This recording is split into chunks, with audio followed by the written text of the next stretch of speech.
ലോകം മുഴുവൻ റമദാൻ വരവിനായി ഒരുങ്ങുമ്പോൾ സമാനതകളില്ലാത്ത പ്രതിസന്ധിയെ അഭിമുഖീകരിക്കുകയാണ് ഗസക്കാർ.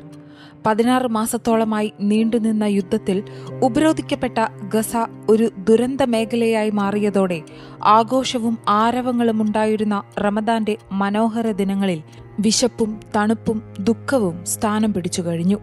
യുദ്ധത്തിന് മുൻപ് ഗസയിലെ തെരുവുകൾ റമദാൻ ആഗമനത്തെ അടയാളപ്പെടുത്തുന്ന ആളും ബഹളവും ഖുർആൻ വാക്യങ്ങൾ പാരായണം ചെയ്യുന്ന കുട്ടികളെയും കൊണ്ട് സജീവമാകുമായിരുന്നു.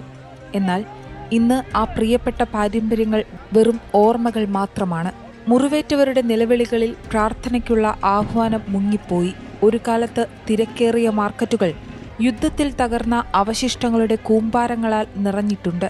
ഗസയുടെ ഓരോ കോണിലും യുദ്ധത്തിന്റെ മുറിവുകൾ ഇപ്പോഴും കാണാം.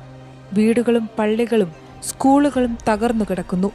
പക്ഷേ വലിയ കഷ്ടപ്പാടുകൾക്കിടയിലും യുദ്ധത്തെ അതിജീവിച്ചവർ തങ്ങൾക്ക് കഴിയുന്ന വിധത്തിലെല്ലാം അവരുടെ റമദാൻ ആചാരങ്ങളിൽ ഉറച്ചു നിൽക്കാൻ ശ്രമിക്കുകയാണ്.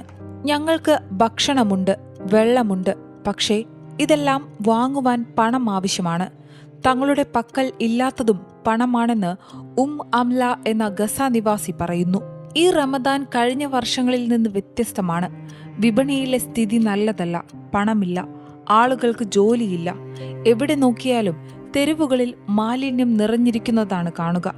അവശ്യവസ്തുക്കൾ വാങ്ങാൻ പണമില്ലാത്തപ്പോൾ തങ്ങൾ എങ്ങനെ റമദാനെ സ്വാഗതം ചെയ്യുമെന്ന് മുഹമ്മദ് നാസർ ചോദിക്കുന്നു.